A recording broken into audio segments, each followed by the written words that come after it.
Samurai, masters of the sword and bow, men of history and legend. These fierce warriors were as much feared for their skills in battle as respected for their adherence to ethics and honor. Their feats of daring were known across the world. The samurai became larger-than-life legends, battling monsters, spirits, and demons.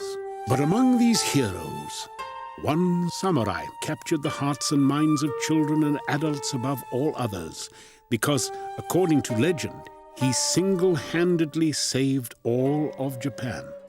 He is the sword saint, Takezo Kensei.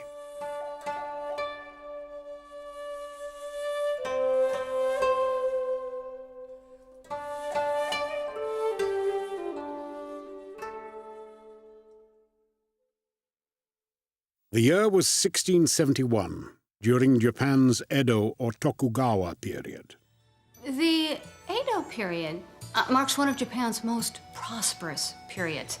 Up until now, war fighting had all ended. It was a time of development and enlightenment.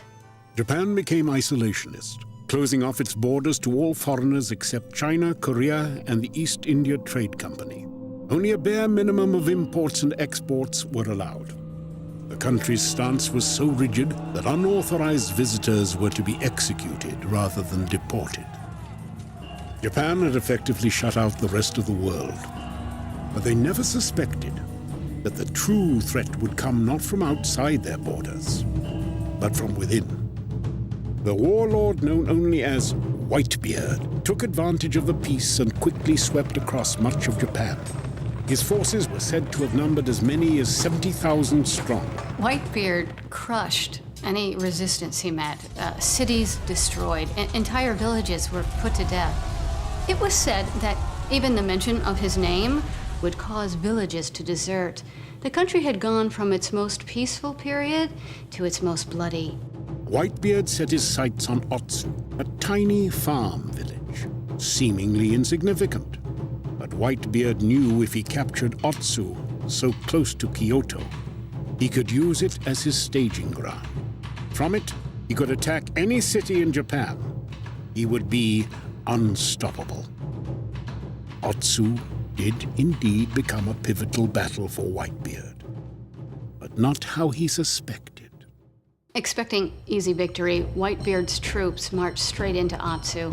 He was so confident about overrunning this peaceful little town that Whitebeard led the march personally, bringing only a small company of men. This would prove to be his fatal mistake, for it was there that Whitebeard first encountered Takezo Kensei, in what became known as the Battle of 12 Swords. Kensei defeated Whitebeard and all of his men single-handedly. It was a decisive battle for both men. It marked the birth of a hero and the turning point for the warmonger. Kensei saved the people of Otsu. Whitebeard, barely escaping with his life, had tasted his first defeat. Kensei knew that if Japan were to survive, he would have to stop Whitebeard. Whitebeard proved his wiles, though. Despite his large forces, he kept the location of his camp a closely guarded secret. No one can fight what they can't find. This base became known as the Hidden Fortress. To find this hidden fortress, Kensei followed a deadly path strewn with peril. This circuitous journey, fraught with adventure and mischief, would become known as the Trials of Takezo Kensei.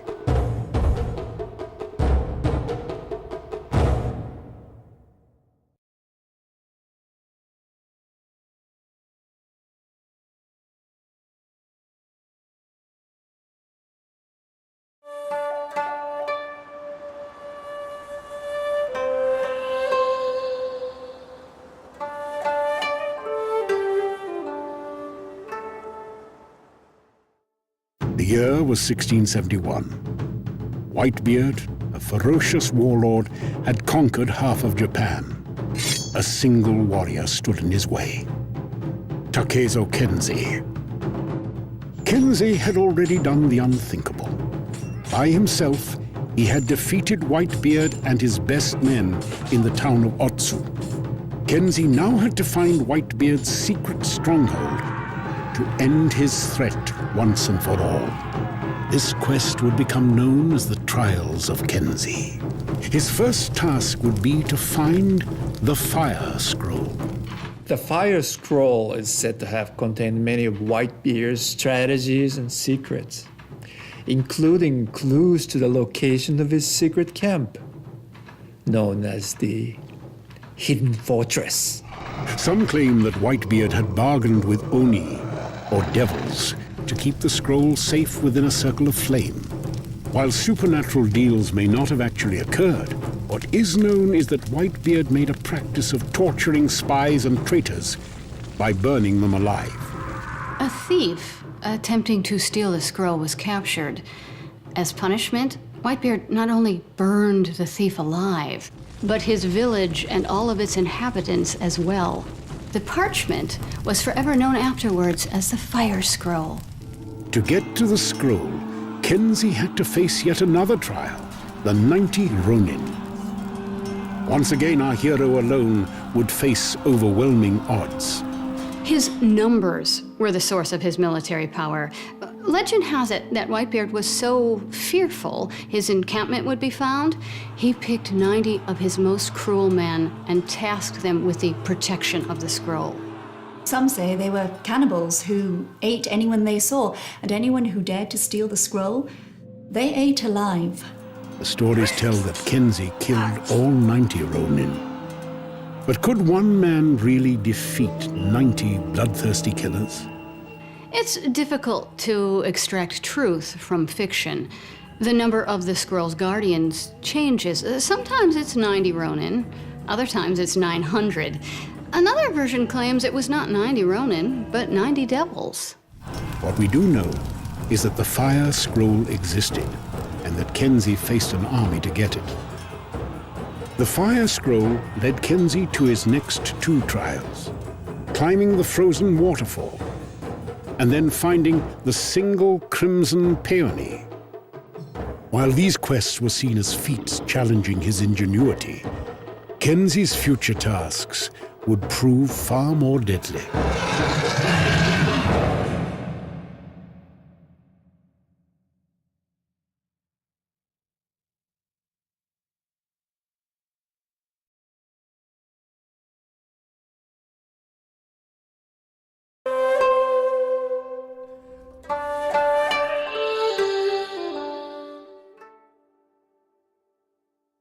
The year is 1671. Takezo Kensei, Japan's greatest samurai, has begun his search for the hidden forces of the warlord known as Whitebeard.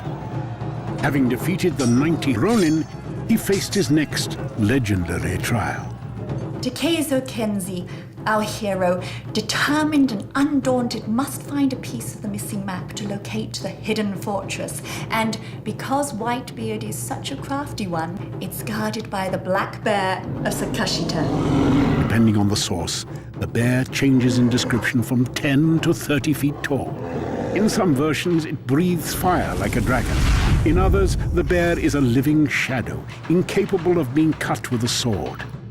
But in every version, Kensei emerges the victor, defeating the bear and taking from him the missing map. Having defeated the black bear, Kensei finally had the location of Whitebeard's hidden fortress. But his road to it offered one last danger, Kensei's most romantic trial, overcoming the snake women's charm. Probably the only kind thing that can be said about Whitebeard is that he was an equal opportunity warlord, happy to hire female assassins. Now, the snake women were twin sisters, said to be beautiful beyond measure, but they were also vicious and without conscience, known for killing their foes with serpent venom, so they became known as the snake women. Most versions of the trial describe them as half human, half snake, a product of a deviant tryst. They could change into giant serpents and make snakes do their evil bidding. Kensei's blade might cut them, but every piece would turn into a snake that slithered away. In the end, they escaped Kensei with their lives. Now, with the sweat of so many trials on his brow, Kensei, exhausted, battered, finally reached his ultimate goal, the hidden fortress, where all of Whitebeard's forces had gathered. Whitebeard's army seemed unstoppable. Their numbers are listed anywhere from 70,000 to 200,000. By any account, they were easily the largest army in Japan. The stakes were high. Whitebeard had already conquered half of Japan. Now he was poised to take over the rest. Kensei knew that if he did not stop this unstoppable warlord, there would be no hope left. Japan would be lost. It was a battle unlike any other. A lone warrior against an army. But as we've seen, this was no ordinary warrior. This was Takezo Kensei, the Sword Saint. Most versions of the tale describe a battle that lasted 11 days and nights. Kensei was said to have killed every last warrior, leaving alive only those wise enough to lay down their arms before him. At the end of the 11 days, the only men left standing were Kensei and Whitebeard himself. With scant records of the battle itself, we can only imagine the thunder in the clash of these two legendary swords. In the end, only Takezo Kensei remained. By defeating Whitebeard, he had rescued an entire country from tyrannical rule. His place in both history and legend was secure. Facing the 90 Ronin, slaying the Black Bear, defeating Whitebeard's army, it seemed that legend made Kensei a god among men. But even gods can be defeated and killed. Kensei was not invincible, his heart being his great weakness. He would eventually meet his end, as seen in his most famous tale, Kensei and the Dragon.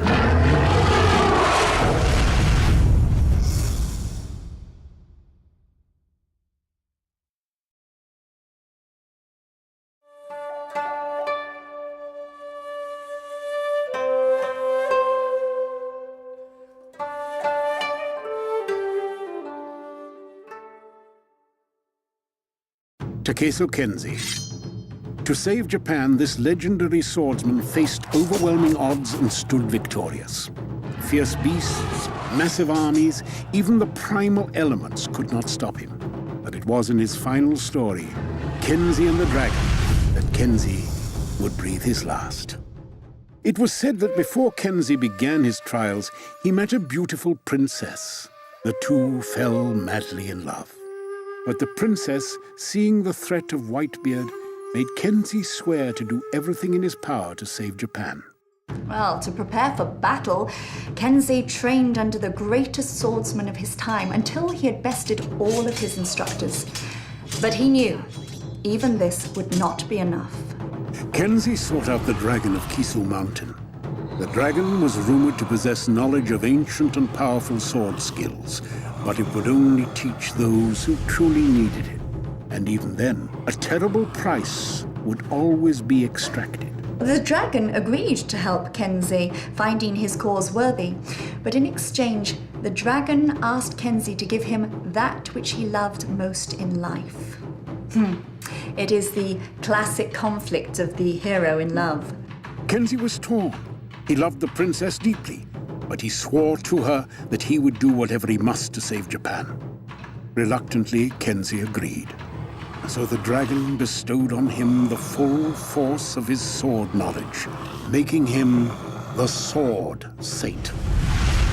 Kensei used his newfound skills to track and defeat Whitebeard. With the people out of harm's way, it was safe for our hero to live as a man. Kensei sought to marry his princess. She agreed. Kensei's wedding was said to be the most beautiful in Japanese history. Cherry blossoms showered the bride and bridegroom, gifts piled higher than Mount Fuji. All of Japan celebrated. But the couple's joy would prove to be all too brief. With a loud thunderclap, the dragon of Kisu Mountain suddenly appeared above the wedding. It was huge and terrible. It was said to have blotted out the sun across all Japan. The dragon demanded Kensei fulfill his side of the bargain. He demanded Kensei's love. He demanded the princess. Kensei was faced with an unthinkable choice. To honor his bargain, he would have to sacrifice the only thing he cared about. But, always clever and brave, Kensei surprised the dragon. He plunged his sword into his own chest and cut out his heart. He held out his heart to the dragon, saying, "My love is in here. Take it."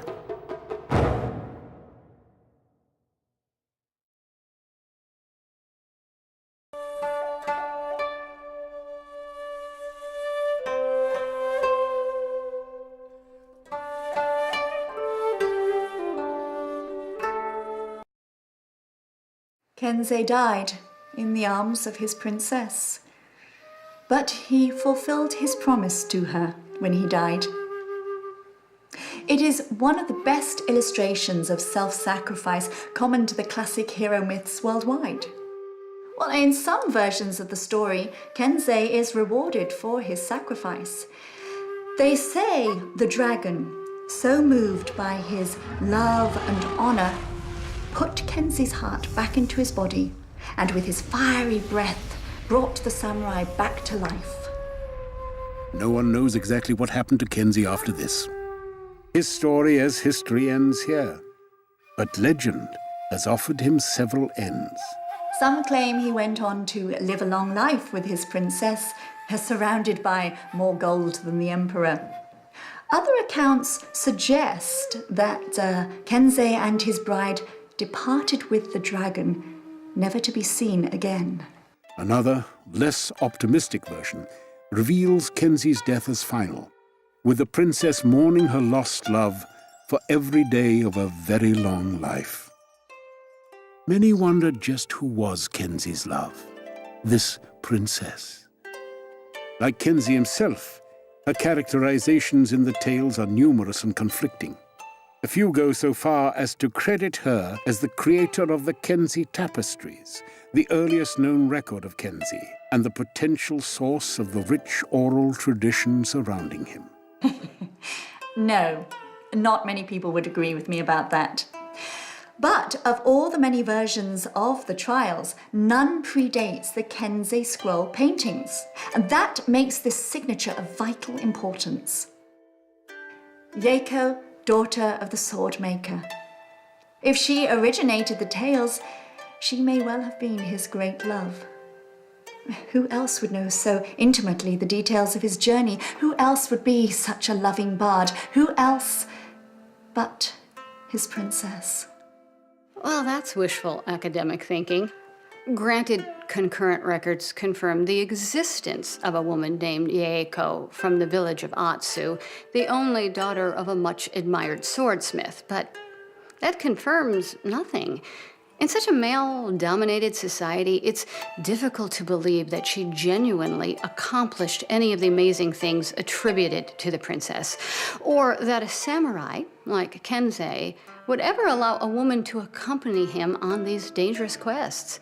But yes, she did exist. Yeiko's place in the Kensei tale only fortified his status as a figure of myth and legend. But with little proof and scant historical records, belief in Kensei's actual existence grew weaker. Many believed that Japan's greatest hero was little more than a folk tale. But recently, evidence was uncovered which would finally settle the debate, once and for all.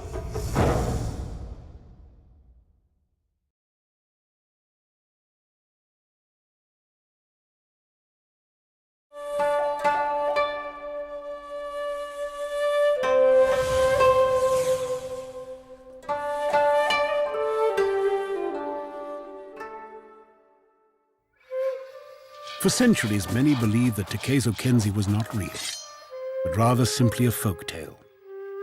While records do show that a Takezo Kensei existed during the alleged time of the trials of Kensei, few, if any, records can be found before or after.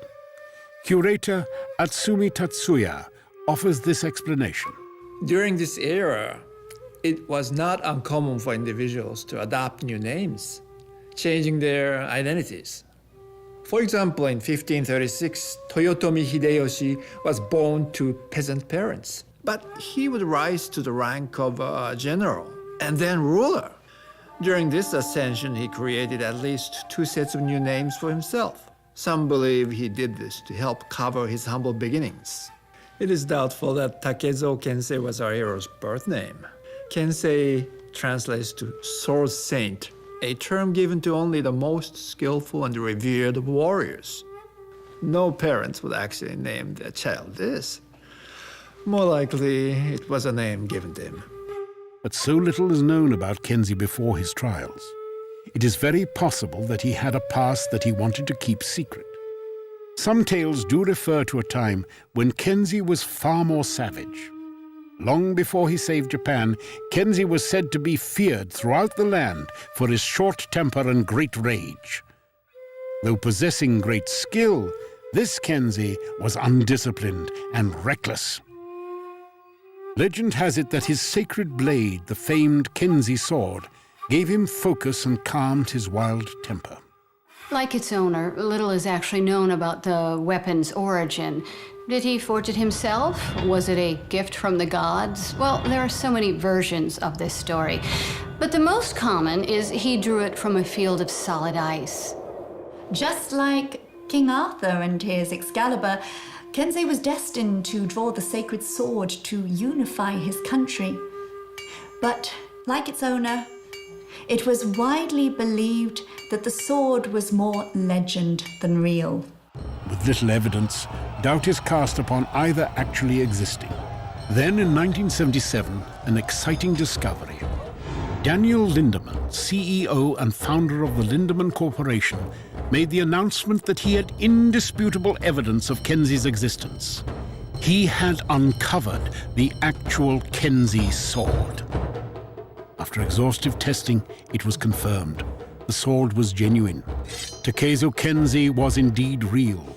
He had taken life. He had defended honor with this very blade. Lindemann was said to have had the largest collection of Kensei artifacts in the world. But the Lindemann connection has really only added to the mystery. Recently, the sword was stolen from his private collection, shortly after Lindemann was found murdered in his own office. Lindemann's killers were never found. Coincidence? Or are these events somehow connected? Lindemann had refused the Japanese government's request to return what were considered cultural treasures. Even when he loaned out his collection to museum tours, he never allowed the Kensei sword to travel, safeguarding it always in his private collection. Could someone have stolen back the sword and killed Lindemann to prevent retaliation? Or was Lindemann's death even more sinister? Many believe that the Kensei sword was cursed, that it was not meant to be found. It had disappeared for hundreds of years, and it has vanished again, as it was meant to. The world may never get all the answers on Takezo Kensei.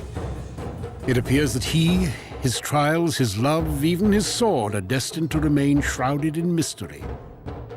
But perhaps mystery is what grants any legend its enduring appeal.